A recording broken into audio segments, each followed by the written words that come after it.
Today, as I present this speech to you all, I'm wearing a suit. Before September the 7th, 2013, I did not own a single suit, and I had no intention of ever owning one, and this topic I'll get back to a little bit later.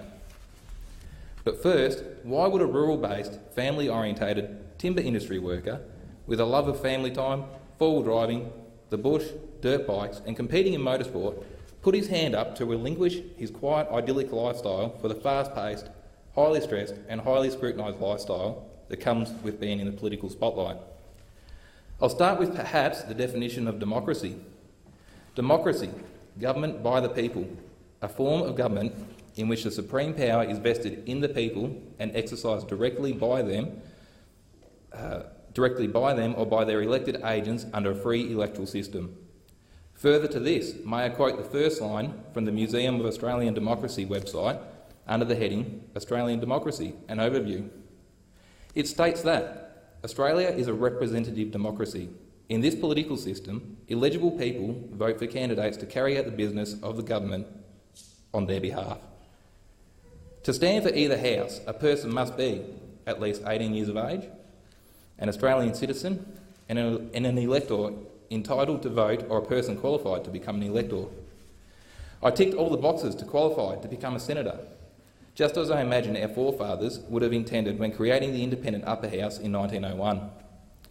I honestly believe those watching at home, reading online, or reading in the papers should always have the opportunity to stand up to represent their peers. Our Senate and the decisions which govern our lives should not be solely represented by the political class. But that still doesn't explain why I gave up that idyllic lifestyle to sit here in this great chamber with great pride to be able to present this speech.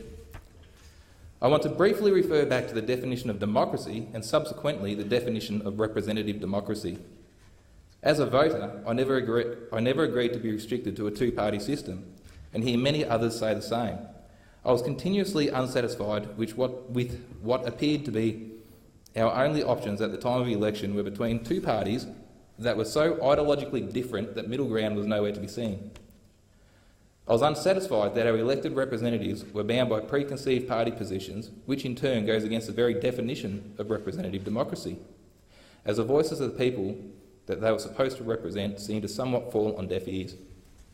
If every person sitting in this room voted to represent their state after taking on their constituents' views, like I believe the Senate was originally designed to achieve in 1901 when Federation was formed, and if all senators voted with their conscience, only then will we see the true representative democracy that Australia could be proud of.